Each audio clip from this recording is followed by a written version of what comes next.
The lights are off and away they go. Extremely loose. He's managed to hold on and he missed the complete that. He's crazy stuff. Side Freitas is on the grass on the infield before. He slides through. He tags Richard Eck.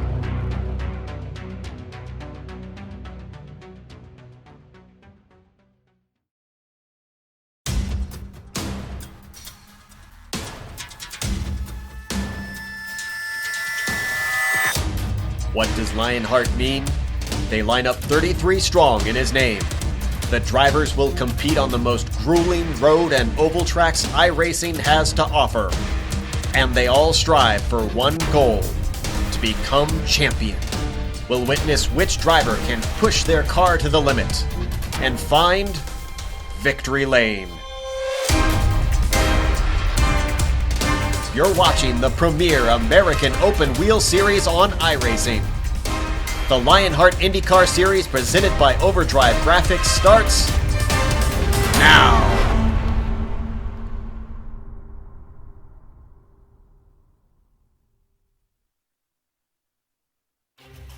Good evening, sim racing fans, and welcome to the oldest speedway in the world. Tonight for the virtual Milwaukee Mile on the Global Sim Racing Channel is round 2 in the championship with the LionHeart IndyCar Series presented by Overdrive Graphics. The No Name Racing 125 underway this evening from West Allis, Wisconsin and Milwaukee Mile. We're glad to have you with us, as always, on this Wednesday evening. Alongside Evan Pasoko is Sean Ambrose, our director, Amjad Yaman. Camera sets provided by Dougie Beard. Sean, rolling through all of this, though, last week was big because we got back underway with this series. Now that the Triple Crown race to get things kicked off has moved on, and now we're really starting to get into the season. Now, one of the big talking points we'll be discussing as we go on really is these first 4 races. We'll talk about that in just a little bit, but now that the season opener, the Daytona 500, whatever you may call it, that's over and with. Once you hit round 2, now it's time to get to business, and we're starting to see, who's in this race and that they weren't there last week, who did not qualify last week that wasn't able to this week. Now we're starting to slowly but surely build the storylines into our second race. Yes, we are, and I got to tell you, it's heating up already. Again, great drivers going home this week in the LCQ, Evan. Listen, last week there was an average I rating of over 3,400 throughout last week's field that started the race. Tonight, George came on and said we're looking a little over 3,300. We got some dudes in here, man, and one lady, and they can all run, and they can all run really fast around this 1 mile track. Not a whole lot of banking to the story here. It's going to be fast and furious. Practice race last night, they were going 3 wide all the way around for the first few laps of that practice race, which went on a really nice green flag run. They look to do the same tonight. Play here tonight, Evan. Again, there's not a lot of banking. This is an abrasive surface. Tires go way quick. You've got to take care of them because, as always in the LionHeart Racing Series, the push is real. And they'll do it tonight on that fixed setup, the iRacing fixed setup tonight. 75% fuel capacity on that tank. Top 20 in points are locked into the event. Top 20 from last season are locked in. And the rest were done by that LCQ, Evan. So again, it's a and in that LCQ again tonight, rolling out of the season opener, which was a little bit of a bigger racetrack, Homestead Miami Speedway, 1.5 miles. So the grid was 35 cars tonight. Because we're under that limit, it is 33 cars on the grid. So you have the top 20 possibly from last season's points. Then you have up to 13 drivers, and then guys that missed that top 13 mark. So guys like Joe Branch, Peter Edwins, Tony Show, and if you see those names in here, that means that guys from last season's top 20 didn't make it. So that cutoff line, not necessarily life or death if you can make it close in that LCQ session. So some of these guys already had to qualify just to get on the grid. Now they have to do it again. Qualifying is set to get underway. We have a 5-minute closed 2-lap single car qualifier coming up. You'll see the time count up on the top left of your screen. Individual car runs, that's going to set 1 through 33 in this one. Take a look at some of the names we expect to be fast. How about Daniel Roper, fastest in practice. Austin Espety, second fastest. Jake Wright, Justin Laxton, Alan Bowes, some big names up there inside the top 5 that we heard from 1 week ago. Might have had a little bit of draft help, though. Let's see what speed these guys have single car runs. Well, it is pretty fast and furious out there, man. Practice has really been exciting. I mean, we're talking 21.299. They didn't even get that in qualifying, Evan. So, as you can see, a pretty fast lap around here. He could have do it 125 times, 33 cars, and there's not a lot of space to put these cars in. I mean, track is fairly wide, but there's just no reaction time here, man. It's crazy. I just, again, last night, those first few laps there, that practice race, those guys going 3 wide, it was a sight to behold. It's a shame we don't have any video of it.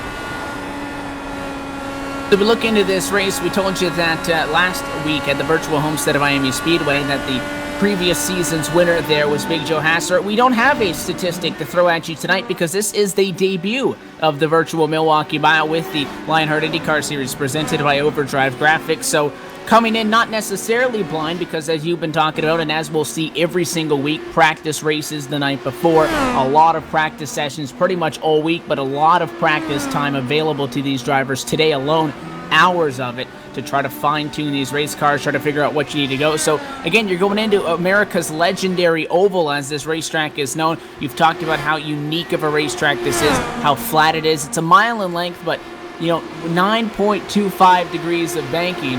That's not a lot to lean these Indy cars on. Now, with the downforce, it's going to help you, but it's not going to be as simple as holding down the accelerator, pointing and shooting maybe like we saw at Homestead. So the strategy was big as far as the fuel-wise, maybe, a little bit of tire conservation, track position could really come into play tonight as we now start to see qualifying times go on the board. 2 minutes and 20 seconds left, and we have about half the drivers so far with 1 lap in. Yeah, we probably got a few guys still burning a little bit of fuel there, trying to get their way out there. But a little strategy already being played out, I'm sure. Everybody wants that fast quality time. I got to tell you, Evan, the entry on these turns it's real tricky, and it's even more tricky getting off of them and trying to just avoid that big piece of concrete out off to the right there. That's going to be something to watch all night as we see Daniel Roper again shoot to the top here in qualifying right now. Daniel got a fast hot rod in that number 61 this week. Look to see what he can do in that Red Bull machine. So in the digital camo Red Bull machine there, Daniel Roper is the man right now, Evan. And that's backing up the fastest time in practice as we work into the final minute or so. Let's talk about last week's race up the Homestead of Miami Speedway, a race that involved a lot of strategy, pit road-wise, getting on, getting off, very quick how those pit cycles were going, and after one round, the championship standings are essentially the finishing order from 1 week ago. Do have a couple of bonus points that shuffle things up just slightly. 3 drivers tying for walking away with the most bonus points in that one: Jake Wright, Rick Music, and Jonathan Goke. But you see the guys at the top, those are the drivers that finished at the top of that final event, and Rick Music took home the first checkered flag. And Rick flexed his muscle every race he was in last season and was just a victim of bad luck sometimes. But Rick is one heck of a driver, buddy. And he is, he's looking to get another win under his belt tonight. Has a really good shot here. He said he likes Milwaukee and looking forward to getting out here and mixing it up with these guys. And, right now Rick is a little bit back on time. So, we'll have to see. Well, he's in 6th, so I guess that's not too bad right now. He's 6th. I couldn't find him there at first, but Rick is in 6th right now. So, I look for him to be a fast one to watch tonight. I don't know if he's my pick yet, but I'm sure we'll get to that here in a second. It could for sure be worse than starting in 6th position. Final seconds now of the qualifying session. Some things to look forward into tonight. Again, we talked about how the debut event here at the Milwaukee Mile, so we have yet to see a competition event here, but again, we did have that practice race one night ago, and it was won by Jake Wright, so that could easily be a name to keep an eye on. He is 3rd in practice, currently right now 3rd on the qualifying charts as well. You need a good start in these first 4 races to get locked into the top 20 and make races 5 on through 18 a lot easier when it comes to qualifications. Qualifying is in the books. Let's give you the Overdrive Graphics starting grid for tonight's no-name racing 125. Pole does go to the 61 of Daniel Roper, a 21.357, puts the number 61 on top of the pylon. The 777 of Austin Espity starts alongside in 2nd. Jake Wright on the inside of row 2 is going to take up P3 into number 27, alongside George Anzaldo in 4th, and Justin Laxton rounding out your top 5. And just outside of him, the aforementioned Rick Music in the number 5. Starting on the next row, Jason Robarge in 7th. Alan Bowes will start in 8th. Big Joe Hassard in the Nike Machine, the number 11, will start 9th. And Dan Guerin gets that top 10 starting spot there, the number 8. Mikael de Jong will start from 11th position in the 101 machine alongside Terry Mathinson in 12th. 13th to Pierre Daigel's number 14 machine. Jesse A. Fowler takes the number 89 off in 14th. And top 15 to the number 3, that's Ian Adams. And fresh out of his truck and into his Indy car, is starting in 16th, Tommy Ryan. Chris Lanini in 17th. James Kurhula, fresh out of his truck in the number 4, will start 18th. Chris Eisenbarth will start 19th tonight. Trevor Malone rounds out the top 20 there, Evan, in the number 69. Just behind these guys, kicking it off for row number 11 on the grid. 21st is Bradley Walters. Tony Lurcock in 22nd. Ryan Lowe has the number 9 machine back in 23rd. 24th to Ricky Harden. And Corey Connor, the number 2 Tiger Print machine, in 25th. Alfred Shepard starts us in 26th tonight. Jack Bogan in 27th. Michael Gray, 28th. Krista Nelson making a return to the LionHeart Racing Series, starts in 29th. Vincent Blumenthal will start us in 30th, Evan. And then rounding out the field tonight, Carl Burke in the 027 will start 31st. 32nd to Robert Bluen, and Sam Adams not going to put down a time. And if Aveline entry, he will round out, sit shotgun in 33rd position. The field now rolls behind the iRacing.com first Ford Mustang pace car. Do have a onboard camera for you tonight, as we'll get a unique perspective on board with the driver of Pierre Daigel. That driver is going to be sporting tonight's No Name Racing onboard camera. You'll be able to follow him as he tries to charge up to the field after he starts this race in 29th. Sean, any final thoughts, final predictions before we get race 2 in the championship underway? I'm going to give you some advice real quick. Don't run out of breath on the first 3 laps. And you know what? I like Alan Bowes tonight. I don't know. I just got a feeling, man. That 21 machine seems to be a fast one. He was in practice. We'll see.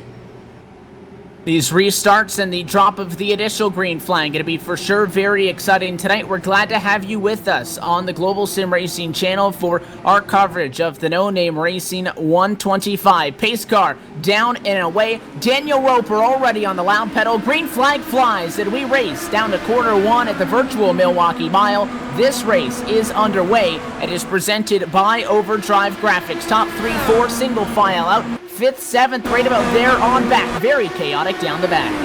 Sam Adams coming really fast through the back of the field right now. Side by side with Jack Bogan. Looks like, they try to take it almost 3 wide, but he's right outside of Jack right now. Man, Sam Adams, again, just on a charge right now there, Evan. Side by side for 3rd position down through quarter number 2 on the outside. The 777 Boston Espity. He's fighting Justin Laxton looking to the inside. Laxton started 5th, going for 3rd, side by side. And I'll tell you, the 777 did a good job of defending that down in 1 and 2. Not off of 4. Advantage to the number 53. Laxton will slot up into 3rd. And now he's bringing company with him. Rick Music, last week's winner. The Mobile 1 machine trying to come up through that car, though. Gets tight, Sean. You were talking about how easily these race cars can push. He'll have to back it off the throttle, and Espity defends. Hey, Evan, Brad Walters self-spun, got down on the apron coming out of 2 on that opening lap. Stuck it in the wall, literally stuck it, had to take the toe into the pits. That car is heavily damaged. And I tell you, he got those left side tires down and actually below that yellow line, which I guess it's almost the, you could call it an out-of-bounds line, but it's also a little bit of a rumble strip. However, it's not a double yellow, Sean. In theory, that's in play. We saw the guy behind him running down there as well, but evidently that's going to get your race car very loose if you cheat it too much. Jack Bogan was slow on the track there. He's still slow. Jack bringing it in. He's coming into the pits. Jack's got a little bit of damage on that right side. I think he made contact with the wall, Evan. Jack Bogan brings the number 20 iRace for Gage machine down pit road. He was running in a decent position in 26th and just got tight off of quarter 2, smacked the outside wall. That's where you're going to see the damage on that car. And although he didn't knock the fence down just because of the open suspension on these Indy cars, obviously damaged, he is also forced to pit road. So 31 drivers on the lead lap after 33 started. There now 6 laps completed for your race leader. So far, though, everything for the most part single car incident. incidents that have caused the issues for both the 20 and the 56 teams. No issues, however, for the 61. It's the Red Bull, a machine of Daniel Roper, fastest in practice, fastest in qualifying, and right now has P1 alongside the 61 in a scoring pylon, slowly opening up a gap over Jake Wright, who in his own right has a good little pocket. Nobody really challenging him for second. I got to go back to the Sam Adams Valvoline machine. He is charging, man. He was that 33rd starter. He is up to 24th now as we come across the line. Right now, working on the back of Corey Connor right now, and man, Sam is coming quick. He's got a whole pack in front of him, looks to take him down just like he did everybody else behind him. And the good news for him is everybody in front of him is close together, so once he makes a pass, it would not be that difficult to try to catch the draft off of somebody else. Side by side in front of him, as the car going backwards in that exchange, was the Century 21 machine of Ryan Lowe. The number 9 machine drops back behind Chris Lanini. The 92 makes the pass and thought about making a move to the bottom was Ryan Lowe. He'll stay tucked in line down to corner 3, just behind him, Ricky Harden and Corey Connor. Now Connor go to the inside on the 05. Just like we saw, right? Just like I witnessed last night of the practice race. I got to tell you, they've started off just the same way. The cars are spread out all over this track right now. Got little individual battles going on between everybody right now. Ricky Harden right now trying to hold off a charge from Sam Adams. Here comes Sam Adams trying to dip it in below Ricky there. Sam gets loose, takes it in, gets tight, and that car wiggles. He's able to save it, Evan, going across the start-finish line. Caution flag now flies on the speedway. Trouble on lap number 11 as everybody gets set to slow things down. It's trouble for Krista Nelson's number 25 as you take a look at that car spinning in that machine down in quarter number 4. Caution flag is out. That's a single car incident. And Sean, you just were talking about the race leader, or rather Sam Adams, who was ducking way down low, and we got a spinner actually under caution. Trouble Jack Bogan around, the number 20 car, spinning under the caution flag here. He's around on the apron down in quarter number 2, and again, he was just slowing down on the apron, so the apron, not the fun place to be as Jack Bogan takes a spin on the apron there under yellow. Nobody else involved him. You know who else got caught up in that? Robert Bluen just nailed Krista. She was sitting there, and it didn't look like he had anywhere to go, and he got a big piece of that. A lot of front-end damage, wing damage on that car. Might even have some wheel damage. That's a shame for Robert there. Started in 32nd, was up to 30. It was making his way up through the field. Always has a fast car there in that Cobalt unacceptable. He changes sponsors all the time. It's in the Lowe's, the Lowe's IndyCar there. Tough break for him, though. Lots of damage on that car. He's going to have to put her in the pit, Evan. And the unfortunate thing about those incidents, and you might not really realize it if you're just watching the race, Sean, but, the speeds at this racetrack, although it is slower than the Homestead of Miami Speedway, although it's by no means the fastest oval we're going to see on the year, it is very difficult when you talk about the push and how the race car's handling. When you commit to a corner, you send it in expecting to be able to come out at a certain part, at a 2 or at a 4, at full song. So you get a car spun around in corner exit. If you hesitate for even half a second thinking that car might spin back down the track, and then eventually you just find yourself seesawing the wheel, you hit them. So an incident like that where, you look at it and at first glance you might say there's tons of room to get around, not necessarily that easy, and that's why a lot of the time you'll see somebody get turned around and the car could be sitting there on the track for 3-5 seconds waiting for traffic to come by. Somebody comes through and they're just kind of stuck in a bad spot, which I really think was the case. Yeah, well, Krista was stuck in that bad spot. She was sideways right there in the middle of the track, and poor Robert had just, like I said, nowhere to go. He tried to get the car down. You saw him crank the wheel to the left, but it was just too late, and that's a tough way to start this race in just the first 13 laps. His car, after that contact, was sent immediately into the pit lane, so, damage repairs began quickly, but they are already falling off at the lead lap. So has the 25 at Krista Nelson, so 4 drivers fall off at the lead lap early on in this one as we work under the first caution flag in this race. Some of the big movers so far early on, gotta look at Sam Adams, as you were talking about. Right now, up 22 positions or so. He's hustling, closing in on that mark for that matter, but, up from 33rd up to 16th in front of him. How about Ricky Harden? Started this race 24th, is up to 15th, and, if you're following us on GSRC and you have been on Wednesday nights, before we got back going last week, there's been no shortage of oval racing here. If you tune in to watch the American Sim Racing Series as well, you're going to start to notice a couple of names. Our version of the NASCAR IndyCar double, Sean, is going to be happening every single week.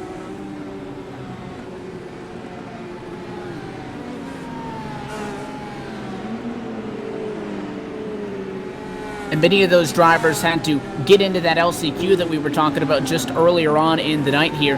Hop in there, which is about a 2 to 3 hour session. Get that time down for the LCQ if they did not compete in the last season of the LionHeart IndyCar Series. Get a time in, hop in their truck, and hop in what was the American Sim Racing Series Amsoil Truck Series event tonight at Pocono.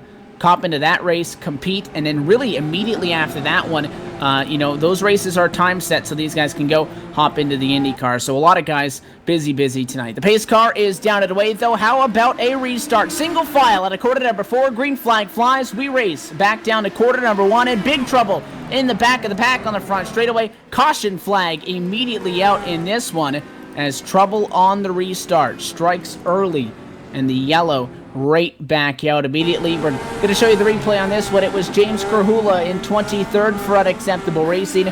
Single file, just a victim of the accordion effect. Got tapped in the back end. That car spun around. Nobody else involved, and not a severe incident, but with the car turned around on the restart, the caution flag automatically triggered once again, and we immediately slow them back down. Second caution, this time coming right off at the restart for the first one, and after knocking off the first 10-11 laps of this race in the blink of an eye, things slow down for a moment and hint at the possibility of some drivers towards the back of the pack trying to pull some sort of a fuel game here early. Any advantage that they can that might benefit them in a positive way as far as track position, which is something we've been talking about tonight, could be very beneficial at a very flat and very difficult racetrack. Yeah, well, the restart will dictate everything here. Let's see how these guys get off again. We're going to see what we saw now. They're going to go single file. That's the way we do it here in the LionHeart Racing Series. So, again, the restart will be key. Does Daniel Roper have the strength there to pull away from these guys? I don't know. He's got the always fast Jake Wright right behind him, the phenom, the kid, as they call him. Justin Laxton there in third. Got to watch out for him. Awful fast company up here at the front of the field.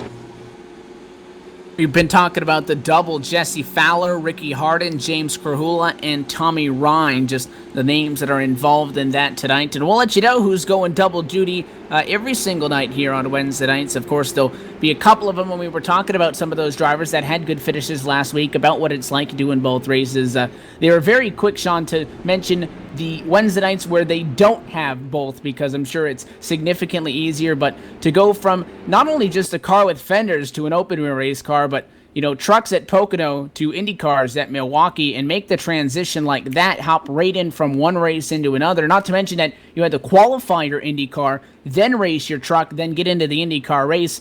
You got to be on your toes for sure, and it's a long night when you're doing that.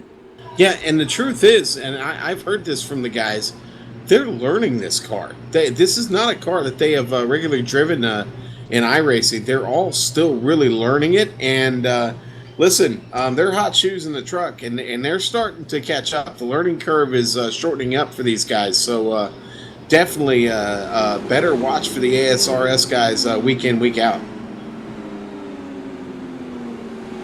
No, nobody in that last incident is going to fall off of the lead lap, but it is still James Krahula down in the pit lane in a number 4 machine. That car Chevy powered, but for the most part, again, nobody really taken a major hit in all of that. So we still have Ricky Harden as the last car on the lead lap, and the Michelin number 05 machine. That's 29 total. The drivers off at the lead lap right now. Again, Kristen Elson and Robert Bluen involved in that turn 4 incident. They are 1 lap in the negatives. Jack Bogan is 5 laps down after the early race troubles, and Bradley Walters after starting 21st, which not a bad spot, just about mid-pack after his incident. He'll be the first car to go behind the wall tonight, Sean, and the 56 is done for the evening. It will be a P33 for their efforts. Yeah, and that's a shame. I was just looking in on Robert Bluen's car. He was able to get a new nose, but unfortunately both sides of that car are bent up. Now listen, aero not real important here, but you do want to have a straight rear wing, so he does have that going for him. So hopefully Robert Tier can be patient and somehow get a lap back here before we, before the end of the race, let's say. Hopefully for him, know he'd like to get that car up front, but he's got a lot of work to do now to do it. Wave bias, no lucky dogs in IndyCar. What you got to work with is just end up in front of the leader, unlap yourself, or somehow stay off cycle on a round of pit stops. The pace car is going to take the sharp left-hand turn once again down to the safety of pit road. Daniel Roper, for the third time tonight, will lead us across the start-finish line. A green flag flies over top his head as he heads down to quarter number 1. Back underway at lap 21. No contest inside the top 10. Things pretty calm for the most part in 1 and 2. I'm watching the back of the field here get into 1. Pretty calm here too right now. Everybody just kind of tucking in and keeping a nice straight line right now. Not a lot of racing going on. Jack Bogan off pace still down on the inside right now. That's James Krahula making it up outside there of Jack. Jack falling back. I don't know if Jack's got some damage on that car. He is 5 laps down. I don't know what he was able to get repaired, but he's bringing that machine. He's bringing that machine back in. So apparently not got all the repair he desired. Probably got some more time in the pits to get it. Good fight going on just outside the top 15. You have the 66 of Tommy Ryan, the Northern Tool and Equipment machine, right in the middle of all of this. He's tucked up on the back of Ian Adams. He checks off to not make a move, and that opens up the door for Tony Lurcock. 42 now 3 wide to the bottom of the racetrack. Trevor Malone makes it 3 wide at a quarter number 2. He'll get the pass on Lurcock. He'll stay to the inside on the 66 machine in the corner. Tight though at a 4, and it's going to be on the outside. The machine, that's going to be Tommy Ryan. He's able to defend that, and well, now here comes Tony Lurcock, but an aggressive move early on, trying to make some serious headway is Tony Lurcock. Trevor Malone's got company right there. Whoa, working right around there.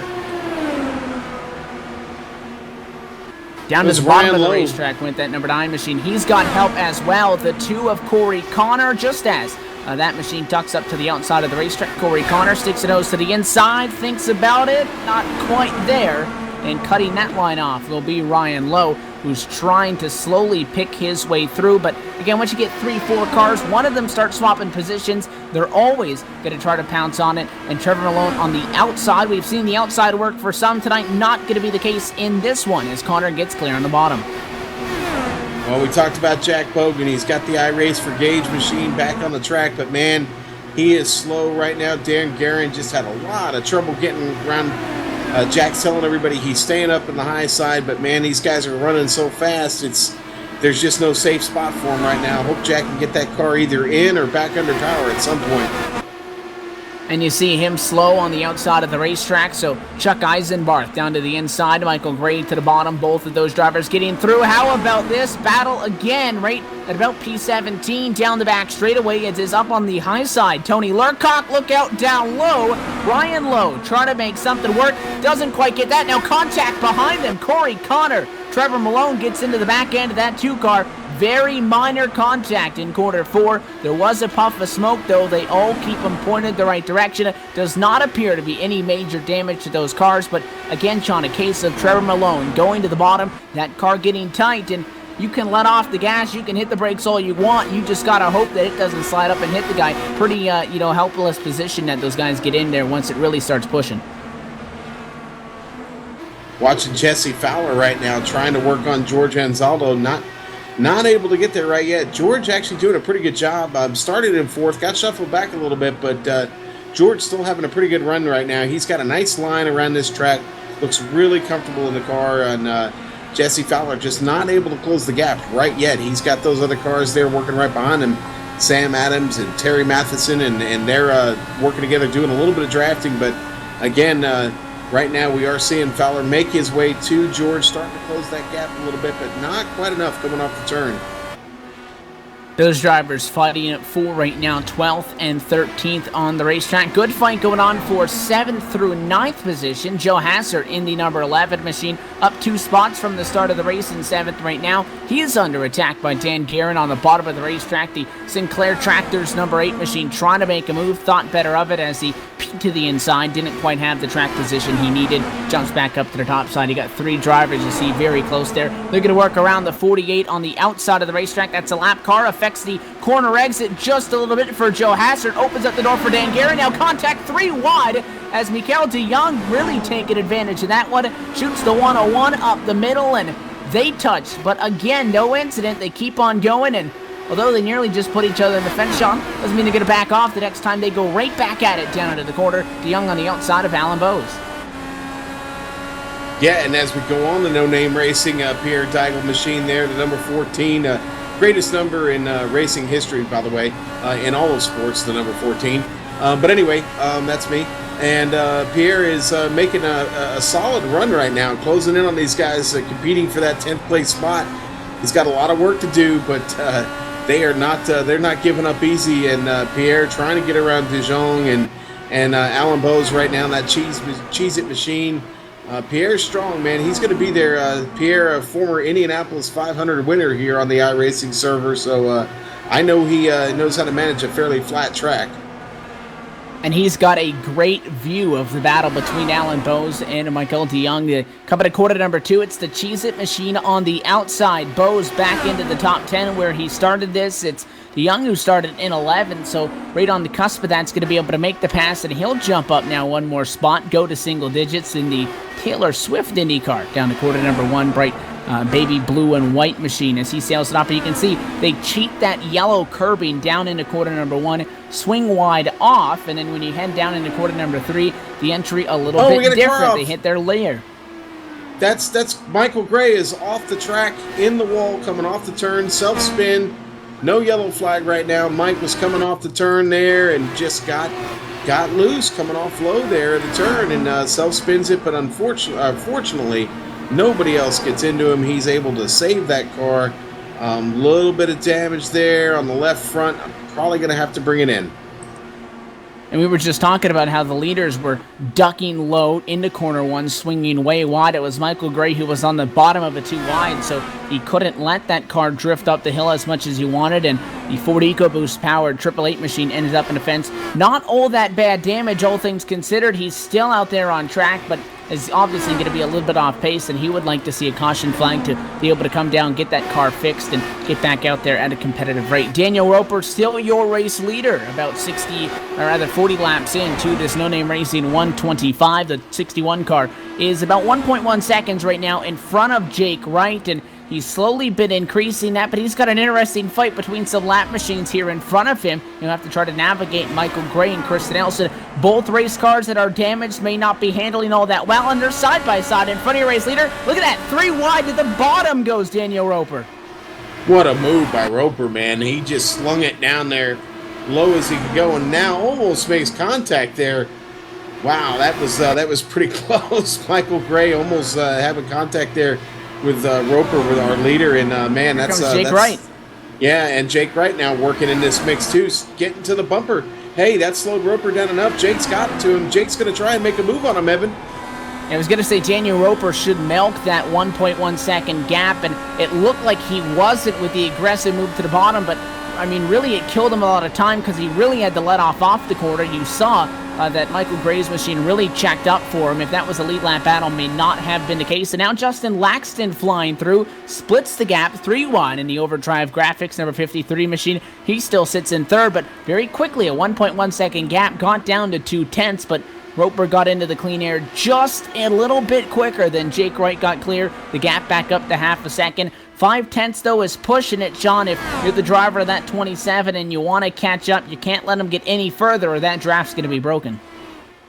Yes, sir, it will. And I'll tell you what, that was a heck of a move Laxton made to stay in that group. He thread the needle there between a couple of cars and made it look like it was easy. But trust me, nothing is coming easy right now. In fact, we're 44 laps into this race, and I suspect a few cars out there might be thinking about a green flag stop here at some point, Evan. Very quickly approaching as lap 45 goes into the works this time by. That puts you right about just past the 1/3 mark already. So again, the fuel strategy, the pit strategy, track position, gambling, all of that, especially in a long green flag run after we had those 2 quick yellows. But once you get going, these guys get spread out. They have a lot of room for the most part to race with. Very quickly becomes the primary focus of the drivers in here that have live spotters, that have live crew chiefs obviously discussing it. And right on cue with that, Sean, a couple of drivers over the radio going to be coming down pit road. Dan Guerin, one of them, comes in the 8-car pits. No Name Racing starting to take their pits. Pierre Daigle, another one of them coming in. Here comes Jason Robarge. All right, so Jake Wright making the call. Here they come. Monkey 4, see, 5, monkey 6, do. 7, 8 drivers. They all come down pit road at a quarter number 4 in for service. Laxton, Espity, Jason Robarge, Joe Hassert, Alan Bose, Sam Adams. So when one car pits, all the cars pit. Not much of a pit stop cycle, almost as 1 or 2 laps to get everything done. Rick Music, though, last week's winner. That driver goes to the top of the board, not yet bringing down the Mobil 1 machine. Big Joe Hassard a little bit over the line in his box there, and him and the Cheez-It machine, a little Nike Cheez-It sandwich there, getting caught up there in pit road together. But Alan Bose makes his way out first in front of Big Joe Hassard. Rick Music working around a lot of lap traffic. Going to come down pit road and no problem getting her down to 45 miles an hour. As they come down into their stall, Terry Mathinson, who scored in second, will stay out. The Banshee Autosport 18 cycles to the top spot. Tommy Ryan just behind him. So as they run now, it is a battle for the lead. Once everything cycles through, these two drivers will fall about P16, which is where they just about both started, where they had been running before the first couple of cars came down pit road. Pit entry here, I guess we could say it's rather similar to Homestead. You duck off a quarter number 4 and you got a little bit of room, but the big thing is, with pit road exit here, same thing that we saw at Homestead is, although it's not an access road, it is a rather thin access road as far as the apron which these guys are running on. And John, when you got drivers cheating that apron on their hot laps, you really got to hug that grass. Yes, you do. And right now, I'll tell you what, Tommy Ryan and Matheson still out there, not bringing it in yet. They are not ready for a pit stop yet. They're going to take it a little bit further than everybody else has. As we've seen, they did pit under that last caution, so they've got a little bit further to go than everybody else. So getting those extra points there for leading, and Alfred Shepard, he's coming in now. But I would expect them to probably bring it in here in about 4 or 5 laps as they now command this race. Terry Matheson and then Tommy Ryan.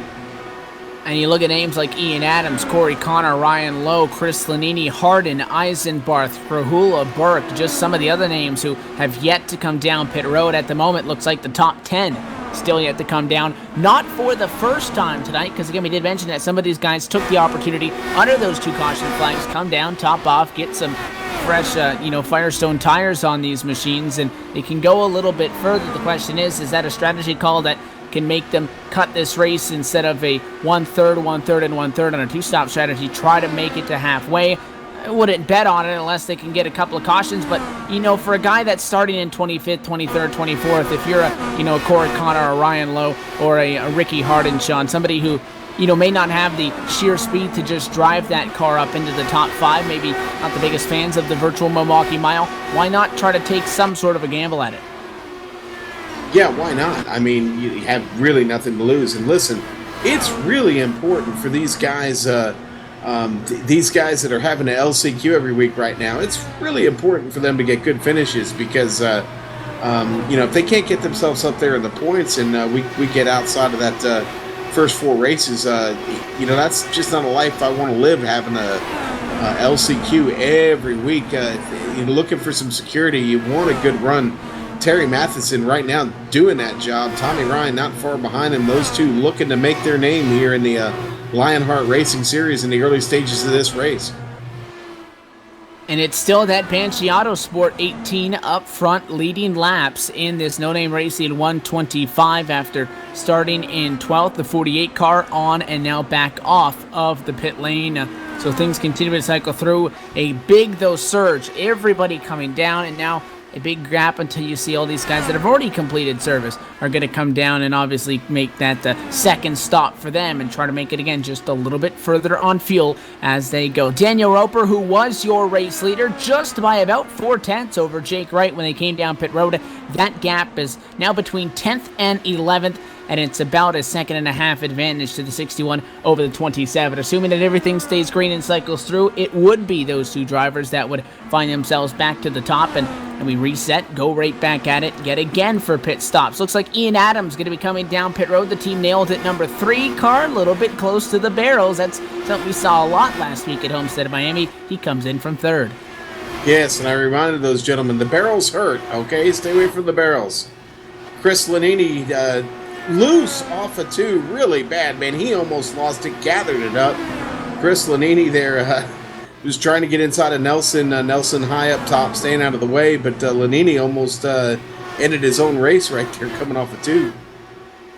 And he'll bring that number 92 down to the pit lane. Looks like Corey Connor may be coming in the next time by, along with the 66 of Tommy Ryan. So is your race leader. So lap 60 is going to be the threshold. Still not enough after pitting about 11 laps, 12 laps into this race. Not going to be enough to stretch him to the halfway point, which is about 3 laps from now, which makes everybody else on the same strategy. 1 stop at least to the end of this one.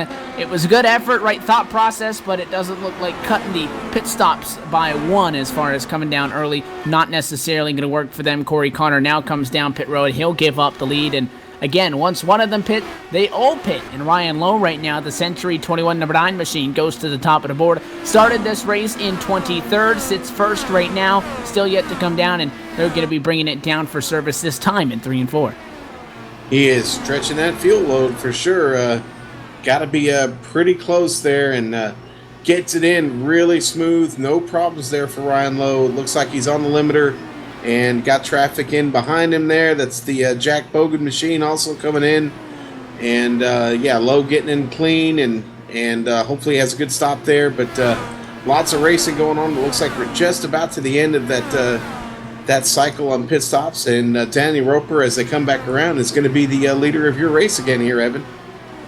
It takes to halfway, but he cycles back through and back to the top of the board. Goes the number 61 of Daniel Roper back to the top of the scoring pile, as he has a little bit of close call there with the car down on pit road. But the good news for your race leader is the track in front of him pretty clear. You see the traffic behind him, not a similar situation. Jake Wright 1.2 seconds off. He has to be somewhat concerned with Austin Espati. However, the 777 can't get up to him because he's getting passed by a lap car. Ricky Harden, one of the drivers that stayed out just a little bit longer. Fresher tires. Sean making these lead lap guys look slow, but that's all a part of the cycle. Once these guys get fresher tires than him, the little bit of a difference there is going to be reversed. But at least right now, you got some lap guys faster than the lead lap guys, so they're going to be trying to unlap themselves the old school way. Vincent Bluthenthal, a name that can come to mind, and that he's just behind your race leader on the racetrack.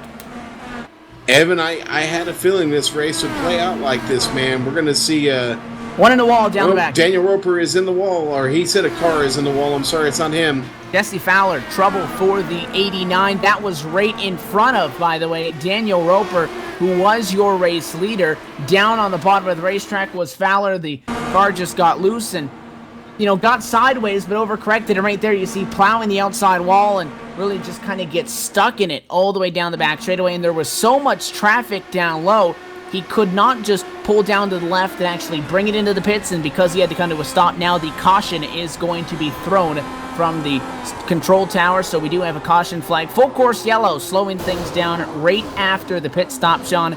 Tough break for Fowler. A lot of the guys not going to like the fact that he triggers the yellow, but he tried to get it down. But when you have a giant line of cars going 180 miles an hour and you can't find a gap when you're doing 20, it's either you continue to go around and might take somebody else out, or you just stop and get off and hope for the best. However, that does trigger an automatic yellow. Yes, it does. And, man, well, what do you do now? Yeah, you got a lot of guys here a lap down all of a sudden after those late pit stops. And so I'm interested to see what the call is going to be here, Evan. We saw some of these guys be able to stretch it to lap 64 after pitting 12 laps in. That's still not enough to make it to the end. Depends on how many cautions and how well you are at saving fuel. A couple of guys gonna bring it down pit road and figure why not take the gamble. It looks like Jack Bogan is on pit road. He's got company down there as well. Quite a few drivers. Justin Laxton, Austin Espati, just to name a few. Robars, Music, Fowler, DeYoung, and company coming down for service. Yeah, so again, everybody a little bit different strategy. Not a lot of people showing their hand here. So our leaders decide to stay out. Most of those guys that came in, just they're staying out. So Daniel Roper will hang on to the lead right now, but I'll tell you what, that was a really nice run there, Evan, and I wouldn't be surprised if this thing went the rest of the way green also, because again, the talent pool that we're working from here, we're talking about some of the greatest open-wheel drivers on iRacing, and they prove it once again this week. I don't know how many times you see these races, and you can't seem to go 3 or 4 laps without guys wrecking. Tonight has been a really nice display. This is such a tough track. Everything comes up so quickly. Reaction time just really cut to practically nothing here. And all of these guys have just, and ladies, have managed to just put on one incredible show so far for us.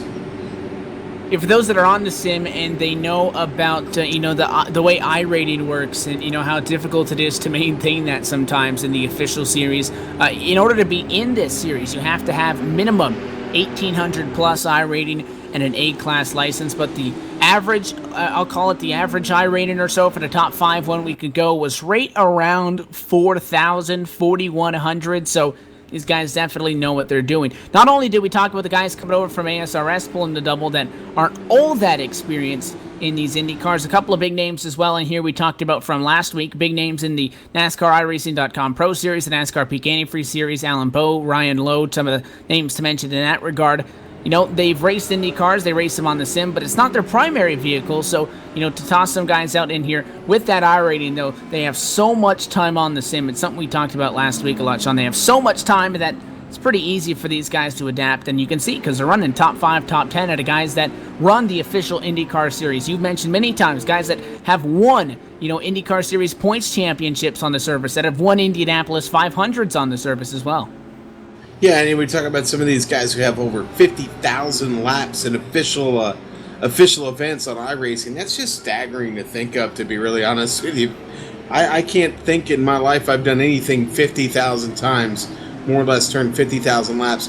And of course, that doesn't include the laps all these guys put in practice and independent league races and everything. So, I mean, it's just crazy amount of time and dedication to this wonderful thing iRacing has put out for all of us.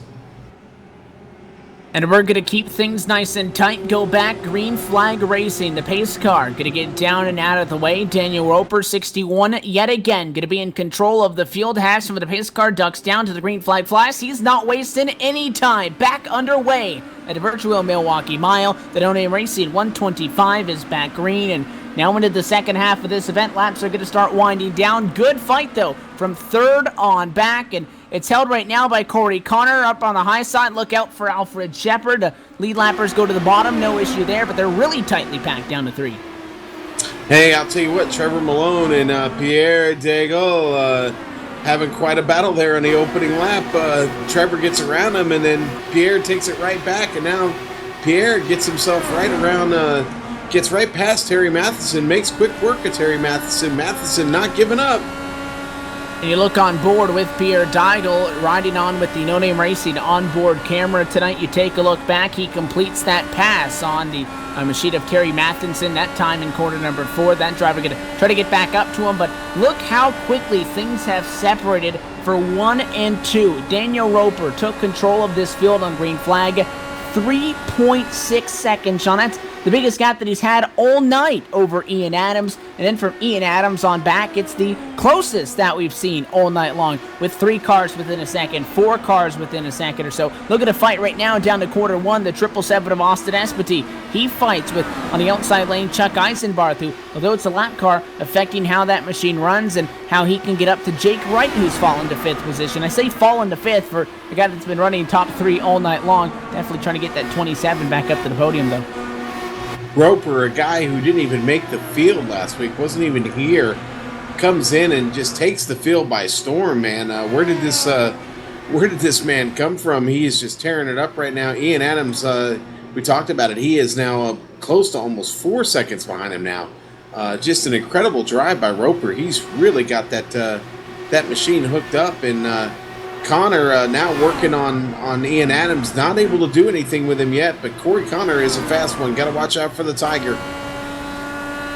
And the field is divided right now. Not only do we have about 10 drivers a lap down from where that caution flag flew, but we do have a lot of drivers that pitted, and the fuel efficiency and how long you can stretch it going to come to mind. And if this goes green like we saw on the most previous stint, a caution might make it easy for everybody. You pit and you're good to go, and that may be good news for the guys up front who did not pit and stayed out. But if this goes green, this could be very interesting, as far as we saw how quick Ricky Harden was as a lap car getting around the leaders just because of when he pitted in comparison to them. When you decide to pit, if you're a guy like Ian Adams, Corey Connor, just behind your race leader, could be a very crucial thing down into the final couple of laps in this race. Going to be 55 laps to go, about a couple of laps ago. So really getting down to the end of this one, closing in. Again, 125 is the end of this race. Still 20 drivers, though, of the 33 that started on the lead lap, and many a battle throughout the pack. But a lot of these guys, I noticed, Sean,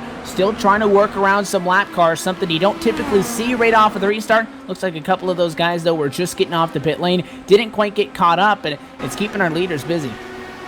Yeah, well, Roper doesn't have to worry about that right now. He's clean in front and clean behind right now. All he's got to work with is the clean air, and again, just continuing to pull away. Not quite sure what he's got in that Red Bull machine, but it's definitely got wings.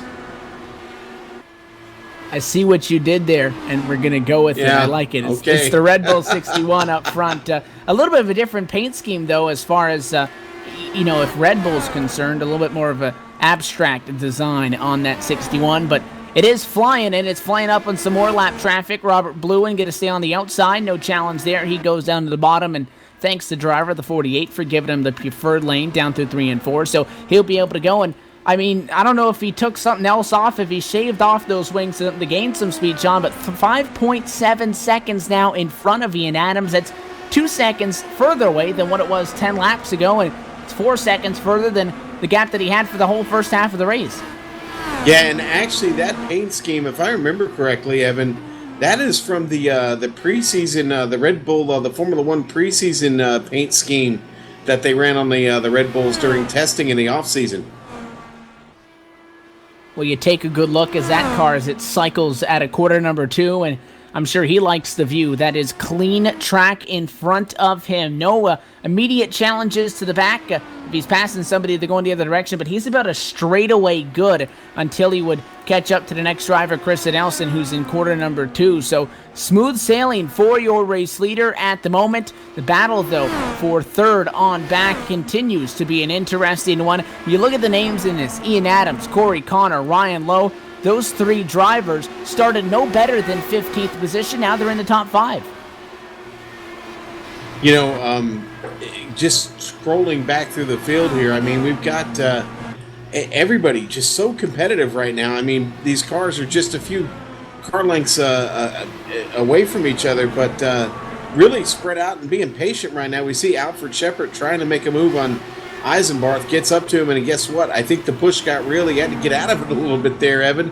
And again, everybody just kind of in line right now, settled in, really setting themselves up for that long green flag run that we talked about. Caution. Oh, and the caution's out. What happened? Trouble for Sam Adams. He's in the outside retaining wall at a quarter number 4, turned around the wrong direction. The yellow flag does fly. Look out as he nearly spun that thing around to get it back going, and almost pulled out right in front of Daniel Roper, your race leader. But trouble for the Geico Valvoline 17. You saw the replay right there. Had a little bit of help. Looks like maybe the slightest bit of push for Tony Lurcock on the bottom of the racetrack. Clips the left rear, and Adams ends up into the outside wall. And a little bit of a difference in opinion amongst that incident there, Sean, between the 2 drivers.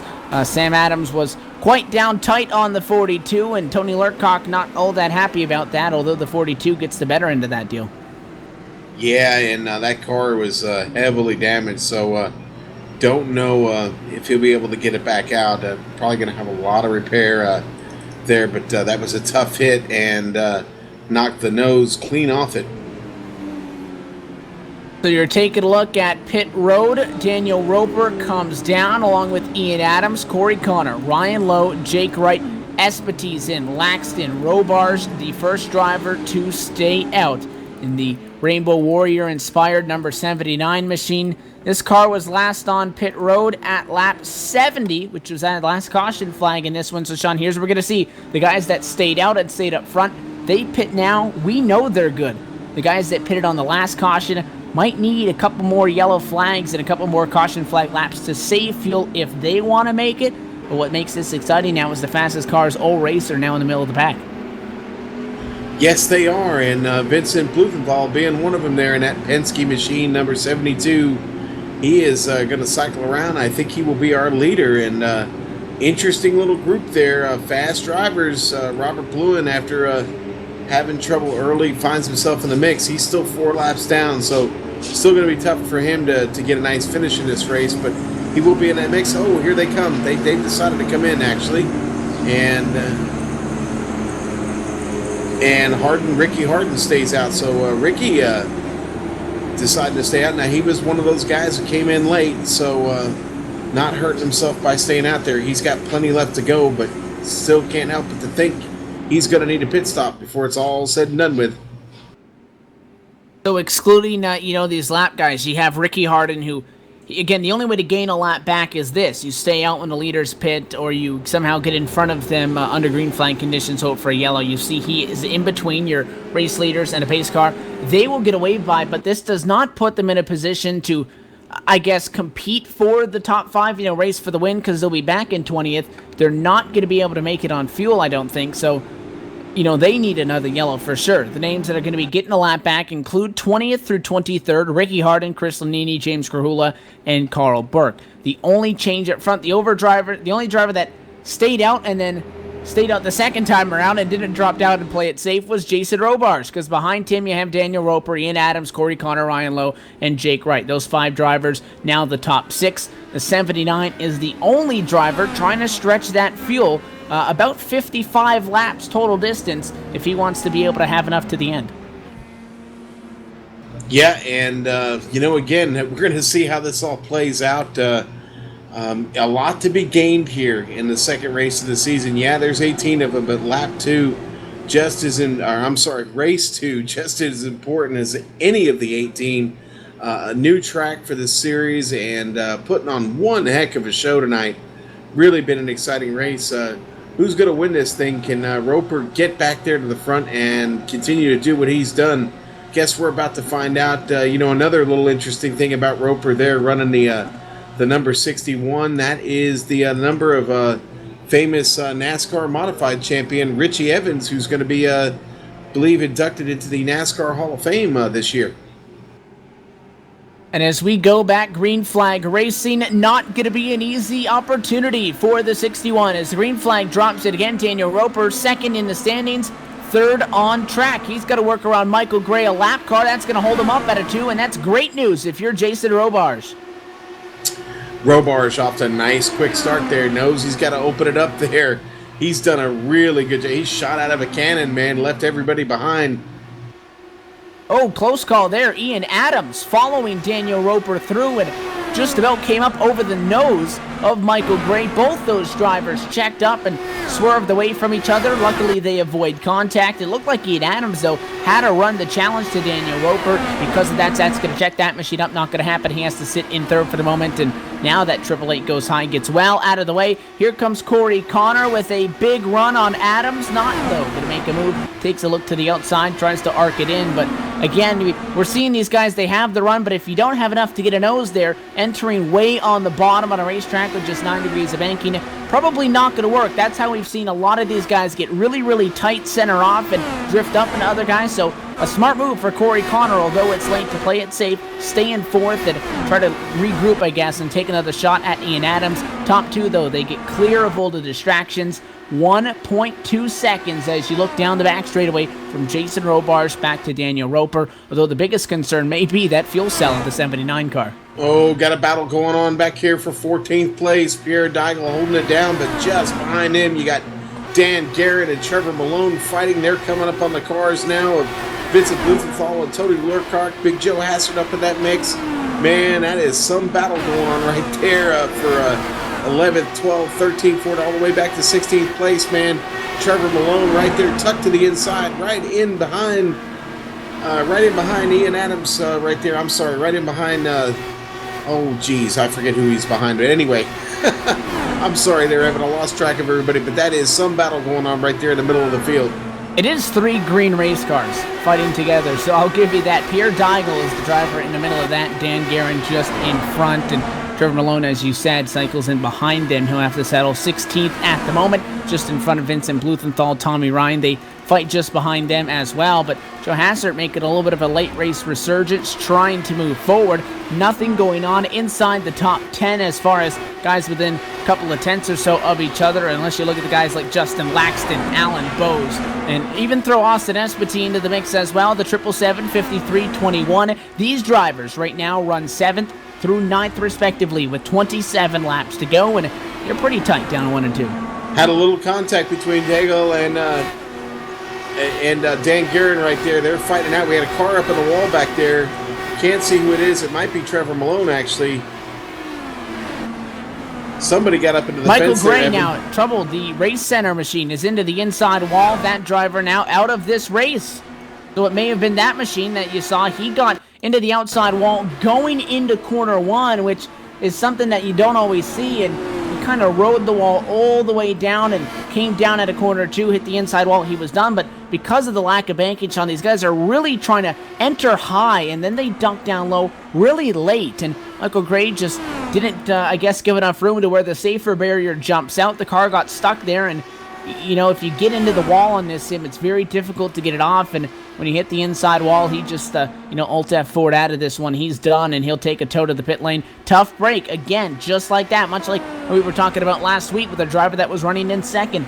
Final corner, drop out of the race. Very same instance here. One small mistake, and you make 100 laps into a 125-lap race, your night's done.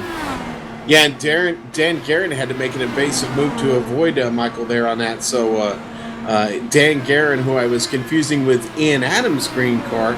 Lots of green cars in this field, so can get confusing, guys, up here in the booth. Sorry about that. But Dan now finding himself up in 14th position, working on the rear wing of Tony Lurkhart. Can't quite pull it off yet, but listen, Dan's got that team nailed it machine locked in. He's got Joe Hassert right up there in view. Lots of work still to do, but man, Dan is always fast, week in, week out, and I'm sure a top 10 would be just wonderful for him. He'd like to get that car back up at least where he started it. And I'll tell you, even if he's able to make his fuel cell go all the way, it might just be all for nothing if you're your race leader, because Jason Robars is quickly falling into the clutches of the number 61 of Daniel Roper, the guy that has been miles ahead of everybody else all night long. In practice, he bested Austin Espety by 1/2 tenth. Doesn't sound like a lot, but on the racetrack, it is. In qualifying, got the pole by 5 tenths over Austin Espety, and now closing in, trying to sweep the evening, and very quickly, and the closer and closer he gets, the quicker and quicker that closing rate's going to be, Sean, because now he's starting to get into the draft of that number 79 up at the front of the field. One presenting challenge, I guess you can say, is that the cars start to get tight the closer he gets and more into that bubble, because he's going to start to lose downforce on the nose of that car, and although he's making ground up quickly, he's slowly starting to have to back it off coming off the corner. Yeah, but I've been watching him for a few laps here. He's brutally consistent. I mean, his line doesn't really change, Evan. He's been very, very smooth.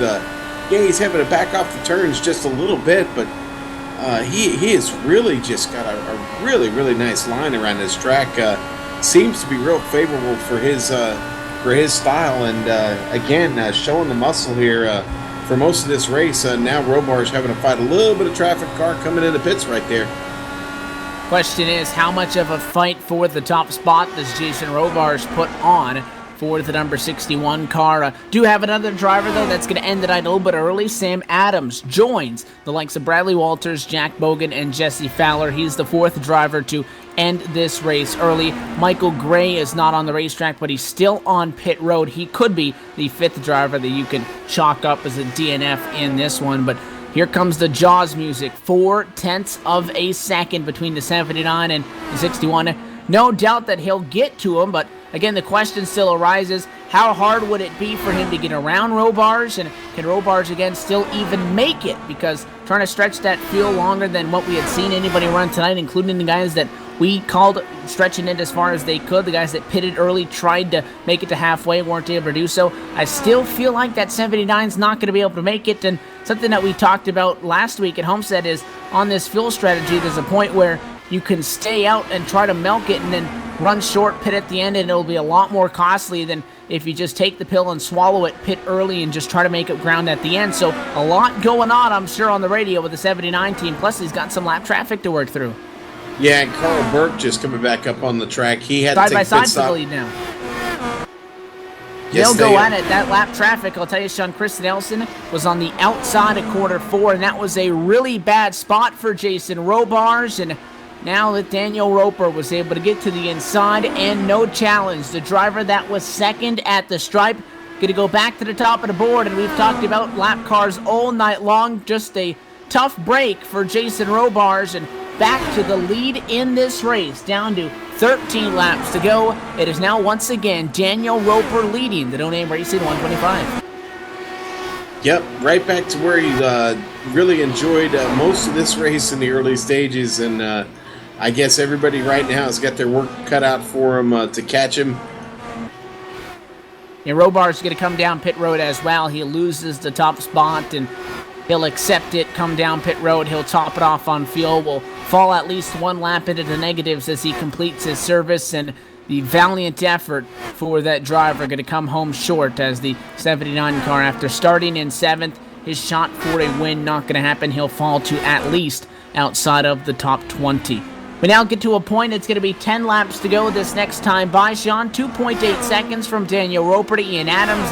The gap only increases through Corey Connor, Jake Wright, Ryan Lowe, who run inside of the top 5 right now. Without a yellow, I don't see how any of these guys get up to the 61 car.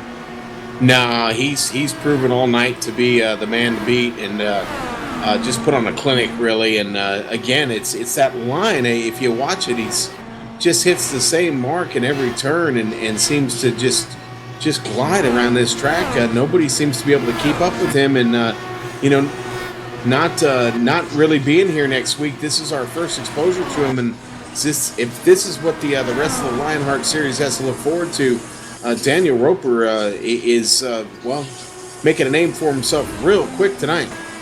Real close for quarter number 3, position number 3. Jake Wright takes the spot in the 27 over Corey Connor, and Connor tried to get back to him and was dangerously close to the left rear tire of the 27 down in the 1. They don't make contact, and it looks like there with a big push out of 4, the 2 car is going to have to relinquish that position and settle for at least 4th. However, Ryan Lowe started this race in 23rd. For the most part, again, Corey Connor started in 25th, so he's made 21 spots up, but behind him Ryan Lowe, who right now is 18 spots in a positive. The Century 21 Honda trying to get some extra ground as well. Looks like may not be enough, though, to be able to catch Corey Connor. Those guys separate out by about 5 car lengths down to quarter number 1. But other than that, battle for P6 going on. Austin Espity, Justin Laxton, Alan Bose, Michael DeYoung in that one. But other than that, outside of the top 10, not a whole lot going on. Just a whole lot of Jason Robars falling backwards as he tries to get back to the lead lap around some of these guys, but not going to be enough for that driver, who has ended up falling back to 19th. He's the first car 1 lap down after leading about 10 laps ago. Alan Bose running in 8th place, man. I got to tell you, he was loose there coming off of turn 2, and not off of 2, I'm sorry, but coming off of 4 as they came up the front straight, and almost lost that machine. Did a really good job at gathering up. Michel Dijon not able to really catch up, but Allen losing a little bit of time there to Justin Laxton. Laxton really trying to get up to that top 5 spot. Got a lot of work to do. We're running out of time, Evan. I can't believe this race is almost over. Very quick one for sure. Did see a handful of cautions, but long green flag stretches going to be what dictates the strategy at the end of this one. You talked about Mikel de Jong in the 101 car. He looks like he'll be safe for P9. Rick Music behind him is 10th, the final car inside the top 10. They may fight, but I don't think Joe Hassert has enough to get to Rick Music for 10th. Krista Nelson contact with Alan Bose as they got through the turn there. Krista trying to stay out of the way, and somehow they got hooked up, and Bose hangs on to that machine. Amazing save. It looked like Krista Nelson was staying high, which is the right idea, but if you look at the seam on the racetrack, she actually came down off of the corner, and got into an Alan Bose who was making his progressive slide up to the wall in accordance where he thought that 25 was going to be. Close call. No trouble, though. He hangs on. Meanwhile, Daniel Roper, less than 2 miles to go. He just continues to pull away on the rest of the field at an amazing rate. Got a couple more cars in front of him. Don't know if he's going to catch him here in these last two, but we'll see. He's got time to play it safe. White flag flies at the virtual Milwaukee Mile. This one is going to be official. It's a 5.4 second gap and just growing back to Ian Adams and Jake Wright on the podium. How about one start and one checkered flag? And according to number 4, the win in the no-name racing 125. Give it to Daniel Roper. Dominating performance tonight in Milwaukee. He'll take home the second checkered flag on this 2015 B campaign. Checkered flag to the Red Bull 61. He takes it over Adams, Wright, Connor, and Lowe inside of the top 5. We saw a strong run, no doubt about it, last week at Homestead of Miami from Rick Music, but I mean, Daniel Roper had everybody's number tonight. Yeah, he really did. He was really locked in on this. I'm curious to know how much he actually practiced coming into this thing. Obviously, it's got to be a favorite track of his. Again, that line was so impressive that he was running so smooth, man. And that's that. Hey, listen, this is a track that you need momentum on with those flat turns, and he was able to carry that momentum through the turns a lot better than anybody else. Obviously, that's where he was making up the speed. These guys are all running the same setup, but you know he wasn't making that speed up down the straights. He was making that speed up in these turns, and make no mistake, these turns are tough to get through and carry momentum, Evan, and he proved how to get it done tonight. Daniel Roper, congratulations. Great job, buddy. And he celebrated on the front straightaway as he should have, as a strong performance sweeping the night, which we talk about regulars, we talk about some of the ASRS guys coming into this, doing the double tonight, adding competition, but there are so many big names in this season that we've talked about, that we've teased, and Daniel Roper showing you that there may be a couple of more names to add into the conversation as this season goes on. He is your winner tonight, again, from the virtual Milwaukee Mile in the LionHeart IndyCar Series, presented by Overdrive Graphics, the number 61, P1 in practice, P1 in qual, and P1 on the scoring pile, and it was all said and done. He wins the No Name Racing 125 in West Allis, Wisconsin. We're going to step away for just a moment on the Global Sim Racing channel. You can take a look at some of the upcoming races here throughout the next couple of weeks, and we'll be back from Milwaukee in just a couple of moments with the post-race show. We'll try to talk with your top 3 and give you a race preview going into race number 3 on the championship next week at Iowa. More with LionHeart coming up on the other side.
Back live at the virtual Milwaukee Mile on the Global Sim Racing channel, you have been watching the LionHeart IndyCar Series presented by Overdrive Graphics. Tonight's No Name Racing 125, race 2 of 18 in this championship that's going to go all the way through December on this year is in the books, and it is a new face to the series. Daniel Roper finishing atop the pylon. He is your winner tonight in dominating performance over the team. Nailed its entry of Ian Adams. The number 3 car comes home in second. Jake Wright rounds out your podium this evening in the 27, and we'll talk to them in just a moment. Though Corey Connor comes home with the 4th position over Ryan Lowe. Austin Espity comes with a P6. Justin Laxton 7th. Alan Bowes finishes right where he started, that 21 and 8th position. 9th is Mikael de Young in the P5 machine, rather the number 5 of Rick Music. Last week's winner backs that up with the top 10 tonight. Big Joe Hassert coming home with an 11th place finish tonight. Tony Lurcock right behind him in 12th. Dan Guerin in 13th. Big fighting going on between those guys there during the last part of that race. Trevor Malone, another one of them fighting for position. He finishes 14th. Tommy Ryan brings it home in 15th, doing a doubleheader tonight. Pierre Daigle finishes 16th. And Terry Matheson in 17th. George Anzaldo started 4th, brings it home in 18th tonight. Probably not too happy with that run, but George will come back and get him next week. Jason Robarge, man, that strategy just didn't quite work out, and he finishes a lap down 19th. And rounding out your top 20 here, Vincent Blumenthal in number 72, another one that strategy didn't quite play out for there. He comes home a lap down in 20th, Evan. And many a name were trapped one lap down after an untimely caution earlier on. Joining him one lap at a negatives in 21st was Ricky Harden. Alongside behind, you got Chris Lanini's number 92, Chuck Eisenbarth in 23rd. The other drivers that were one lap to the rears. James Krahula comes home 24th tonight to 25th for Alfred Shepard. Kristen Nelson in 26th. 27th to Carl Burke and Robert Bloom, the last car active on the racetrack at the time of the checkered flag, comes home in 28th. That driver was 7 laps to the rear. The drivers that really had a rough go tonight, Michael Gray, one of them, and team nailed it. The 888 car comes home 29th ahead of 30th position to 17 of Sam Adams with Dead Zone Racing, and then Jesse Fowler, Jack Bogan, and Bradley Walters rounded out your 33 car field tonight. Another exciting one, though. The pit strategy, not as much of a deciding factor, I guess, as far as when it came down to the win, but it definitely put some guys out of this, being caught in the wrong end of it earlier on. But I'll tell you, the driver that won this one definitely put on a dominating performance. To get some of our post-race interviews kicked off, I do believe, Sean Ambrose, you have caught up down in the pit lane with the driver of the number 3 machine here. Looks like a P7 for Justin Laxton in the Overdrive Graphics, number 53. Yep, made it down here with Justin Laxton from Overdrive Graphics, buddy, the number 53 machine. Well, that was quite a run, man. Lots of traffic out there to work around tonight. You had to do it several times. Saw you thread the needle there a couple times. How's it feel right now to be done? I'm happy to be done. The Overdrive Graphics, alltravelsizes.com Chevy. We had a good car. We qualified pretty well. Got kind of hurt on pit strategy a little bit there, but that's okay. It was a lot better than last week, so we're happy with that. The guys at Going Broke Racing, they can definitely go home tonight with their heads held high. Yeah, good night for the team, and certainly a good night for you, sir. I know you appreciate a good points night any day, and I got to ask you real quick, Daniel Roper, kind of a surprise tonight. Did he catch all of you by surprise, or did you know this guy was out there and ready to pounce? I think if you watch practice at all, he was fast in practice, fast in qualifying. I pretty much knew when I saw his practice time, I think he did like a 2:99, that he was going to be the guy to beat. I thought going into tonight that Jake and the guys at No Name were probably going to have the cars, but it's always somebody that you don't expect that pops up on race night. Yeah, and pop up big he did. But hey, listen. Next week we head to Iowa. What do you think about Iowa, and how do you like your chances there, sir? It'll be tough to tell. We ran it last season. I was still getting used to these cars, so I really didn't run that well. But we'll go into it hoping for a top 10, keep the nose clean, and hopefully we'll have a good race, and we can get a few more people watching the LionHeart IndyCar Series. Well, Justin, thanks for coming into the booth with us. Great job there. You guys are doing there at Overdrive Graphics. I know George and the guys appreciate that sponsorship here for the LionHeart Racing Series presented by Overdrive Graphics. We thank you. Wish you safe travel, sir. We'll see you in Iowa. Yeah, sounds good. Thanks, and it's always good to be interviewed after the race. So check out motorsport.com too. Lionheart's on there now. All right, buddy. Evan, we're going to throw it back to you, sir. I believe you have caught up with third place. That's right, we're down in the pit lane with the driver that started in third tonight. He also finished P3 in practice, and that's exactly where he ends up at the end of the night. Jake Wright, with a solid run in all of this, comes home with third, and it actually looks like the driver of this number 27 machine may have scooted away for just a moment, so we can't necessarily get comment with him at the moment, but Jake Wright, another solid run, a name we talked about a lot last week, Sean at Homestead, started this race third, comes home in third, a solid night out, I'd say, for the number 27 team. A little bit of an easier go at it maybe than some of the guys behind him that had to make, if you talk about a guy like Corey Connor, Ryan Lowe, going up 20 or so spots. Jake Wright, solid evening, and he comes home in third tonight. So back down to you as we make you hustle. You're down in pit stall number 15 with the driver that comes home in second tonight, and the driver of the 3 car. That's Ian Adams. Yes, I have caught up with Ian Adams. I'm out of breath. Give me just a second. And now, okay, Ian. Great race, man. Come all the way from 15th, put her in second. Had to fight through a lot of traffic. How you feeling right now, buddy? Feeling great, Sean. Just best finish I've had in the series so far. Just a great race. Got to thank Jesse with the strategy there. He was the one that had us stay out on that caution, and that's what got us in the position to finish where we did. So Jesse was up on top of the box, just guiding you through it, huh? Yeah, Jesse was up there guiding everyone through it, and he did an awesome job like he does every week. We had him up there at Homestead, couldn't get the results out of it, but this week we did better for him, and just happy to put the team now at cars as far up the board as we can. Well, first place is it's close. Do you feel it coming? What do you think about Iowa? I'm looking forward to Iowa. I run good there. I like the track. It's a good track for me. I feel like if I can qualify near the front, who knows? We got a shot. Well, I'm sure you'll be putting in a lot of time in preparation, as you always do. Most of you guys always do. So look forward to seeing you out there. You want to give anybody a shout out tonight besides Jesse? Rest of the guys on the team, Corey, Dan, Michael, especially Michael for jumping in this season with Jesse not being able to run. You guys for putting on a great broadcast. You guys do a great job every week. George, all the admins for putting on the league. I got my mom and my girlfriend watching tonight, so it was kind of special to put it in second place for them. Yeah, definitely a good way to end the night, man. Congratulations again to you. Safe travels, sir. We will see you in Iowa next week, next Wednesday night. Be ready. You know I will be, Sean. See you there. All right, buddy. See you then. And now down in Victory Lane, the top of the pile tonight. He celebrated quite some time, and he's been patiently waiting to climb out of that race car. So we'll let him out now. Winner tonight at the virtual Milwaukee Mile and winner of Race 2 in the championship, the No Name Racing, goes to the 61 of Daniel Roper, taking home tonight's 125 lapper. Daniel, first off, congratulations, because I see a lot of number one. You sweep the evening when it comes to this race session, practice, qual, and the event. What was so good about making that 61 machine fly around the racetrack all the way up to the last lap? You were still pulling away from the guys behind you. I just did quite a bit of practice to try to figure this place out this week. I'm a NASCAR driver on here by style, so to be running this Indy car now, it's taken a bit of time to get used to, but I feel like this track really suited my strengths, and we're able to come home with the win.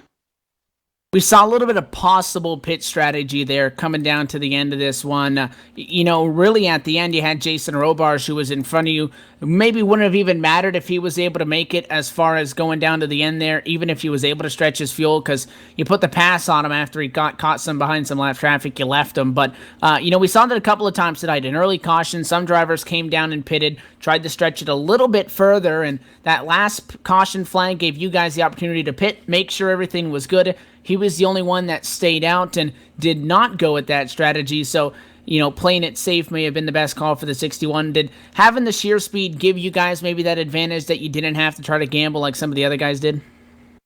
Yeah, a little bit. One caution where everyone pitted. I had quite a few lap cars that got between me, so I was able to stay out on old tires and get a huge lead in the middle part of the race, and it just helped me from there because when I made my final pit stop, I had a bit of a buffer, so it was good to have the speed, but strategy also a little bit. We were able to play that right, and it all worked out. So we slowly look forward now. This race just, again, 10 minutes in the books or so. You got to win, one start, one win. Not that bad of a deal, to say the least. There's still those 16 races left in this championship. Is the plan going to be running full-time? Yeah. Unfortunately, I qualified in for the first race, but I got caught up with my friends, and I couldn't make it for Homestead. A bit disappointed with that, and I'm not going to be able to make the next one in Iowa either, as I have to fly over to England, so I'll be back for the fourth race. Hopefully, go for another win. For sure. So instead of talking about Iowa next week, which is where the next race is going to be, let's talk about 2 weeks' time. You look forward to round number 4 in this championship, and 2 down, you've made 1, so you're going to miss a couple of starts. Not the best thing points-wise, but you'll be going into a very different racetrack than Iowa, where it's going to be the first road event on the year. It's going to be the Indy configuration of Sonoma Raceway. You talk about being a NASCAR driver by trade as far as what you do here on the sim. Figuring out these cars on an oval is one thing. Figuring out these cars on a road course is different. How much experience do you think you're going to bring into that one? Well, the good part about that is I have a year and a half of experience racing Formula 4 over in England in real life, so downforce cars on the roadside I'm very experienced with. IndyCar on the roadside on iRacing is one of my favorite cars to drive, so I'm looking forward to being a force to be reckoned with on the road side of things. Well, we'll send you off into that one as a winner already in this championship of the LionHeart IndyCar Series presented by Overdrive Graphics. Though you dominated this race, you dictated the whole pace of it, and you won the No Name Racing to 125, Daniel. So we'll give you an opportunity. Sponsors, shout-outs, anybody you want to thank while we got you? Yeah, I'd like to thank everyone from Dead Zone Racing, all the support from my teammates, Alan, Jonathan Goke, who couldn't join us tonight, Sam Adams, Ryan Lowe, all those guys who compete with us every week. I have a great coach in Jonathan Goke and all those guys, and Alan and everyone, so they really pushed me to a new level. We know Jonathan's going to be gone for a couple of weeks, so we again wish him the best, and I guess we'll wish you safe travels, Daniel. Congratulations again on your win tonight, and we'll see you in Sonoma then in 2 weeks. Thanks, guys. Appreciate it. Again, that is your race winner tonight for the virtual Milwaukee Mile in the LionHeart IndyCar Series presented by Overdrive Graphics. The No Name Racing 125 to the driver of the 61 of Daniel Roper. We threw out numbers all race, Sean, like the average I rating of the top 5 from race 1 was about 4,200. We've talked so much about how not only did we see a very competitive season last season with the LionHeart IndyCar Series, but adding so many big names, adding the competition level and increasing it so much, I didn't think we were going to see somebody dominate a race and have such a stranglehold on it at all, but nonetheless this early. Let me tell you a little something about this dude we just talked to, Daniel Roper, okay? First of all, he's racing Formula Ford over in England, so he's doing something right. He has an oval rating, I rating of 69.51, and on the roadside he's 49.17. Evan, on the oval side, he has got a 66.98% win percentage, 324 starts, 217 wins, another 84 wins on the roadside. That's all this dude knows how to do is win, man. So watch out, Lionheart. Daniel Roper has arrived, and yeah, he may miss some races, but when you're racking up wins like that, maybe missing a couple here and there isn't a bad thing. So big things to come this season here in the LionHeart Racing Series. Can't wait to get to Iowa, man. Such a wicked fast track. That race last season that Rick Music put together there was incredible. Again, the high speeds of that track, much like tonight, not a lot of reaction time. They got 143 laps to get around in the Berkey Trucking 125 next week.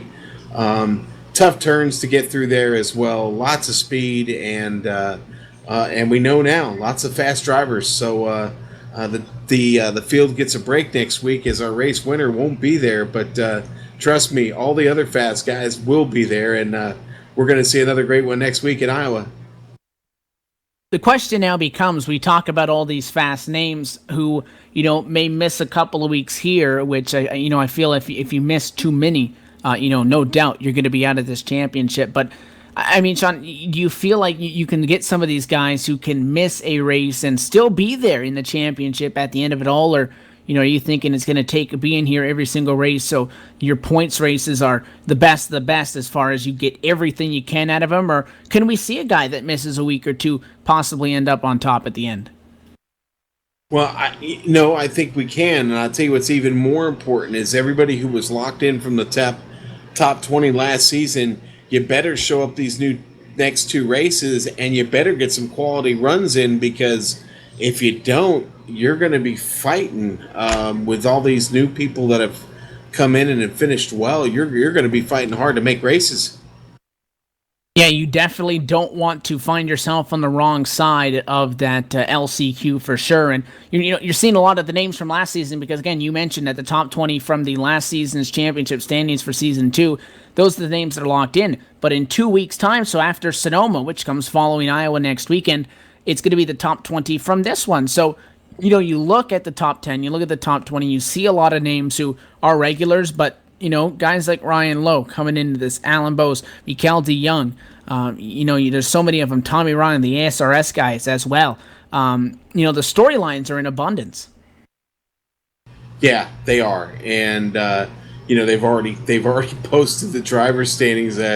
Rick Music stays on top, but the battle, it's close. I mean, only 15 points ahead, and Jake Wright now up 7 positions. Austin Espity there in third, tied with Jake right now, both with 59 points.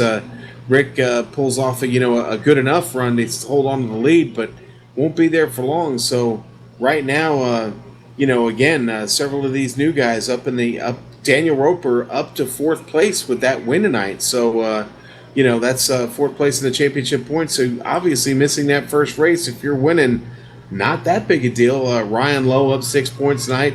Terry Mathinson. Okay, these are all new drivers. Alan Bose, Jonathan Goke, not here, but still manages to hold on to top 10.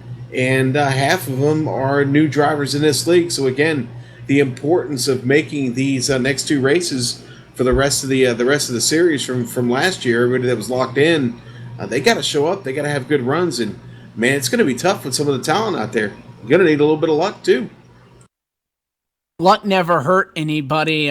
Wasn't needed, though, tonight for Daniel Roper. A dominating performance to cap off round number 2. And with that, although it feels like we just dropped the green flag, race number 2 is in the books. And we start the transition forward to next week as this championship just keeps on running through. But before we step away and go into the next round, do want to thank again everybody that allows us to do what we do.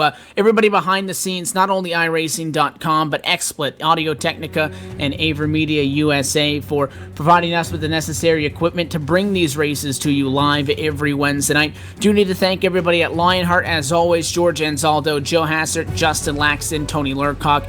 A huge thanks to Pierre Deigel tonight as well. In the No Name Racing 125, we had the onboard camera with him for sponsoring tonight's race, so do want to give a big thank you to him for letting us ride on board and for making tonight possible, allowing us to bring the cameras out as well and cover the action also. Additional thanks go to Dougie Beard, as always, for providing us with our camera-scented music that you'll hear on the stream, provided by both Eric Ekholm and Casey Lalonde. All of their information is up on your screen, and you can contact them and tell them where you heard it right here on GSRC. If you want more information on us, you can always go to our website at theglobalsimracingchannel.com. We're also on Twitter at GSR Channel and on Facebook at facebook.com/globalsimracingchannel. You can find upcoming events and a whole lot additional news there as well. Coming up, the next race in the LionHeart IndyCar Series presented by Overdrive Graphics. That's going to be next week, so Wednesday, August the 5th. Always going live just a little bit early at about 10:45 p.m. Eastern Time for the round 3 in the championship at Iowa. That one is the Berkey Trucking 125. You can also take a look on your screen. Many upcoming events throughout the next week on GSRC. If you want racing on road, oval, anything, we have your fix. So keep an eye and make sure to tune in if possible. Until then, though, on behalf of the broadcast crew tonight, as always, alongside of myself, Evan Pasoko, Sean Ambrose, and our director, Amjad Yaman, thank you so much for tuning in. Another exciting one in the books. We roll on to round 3. Get a big congratulations to Daniel Roper, your winner tonight in a No Name Racing 125. We will see you next week with the LionHeart IndyCar Series presented by Overdrive Graphics.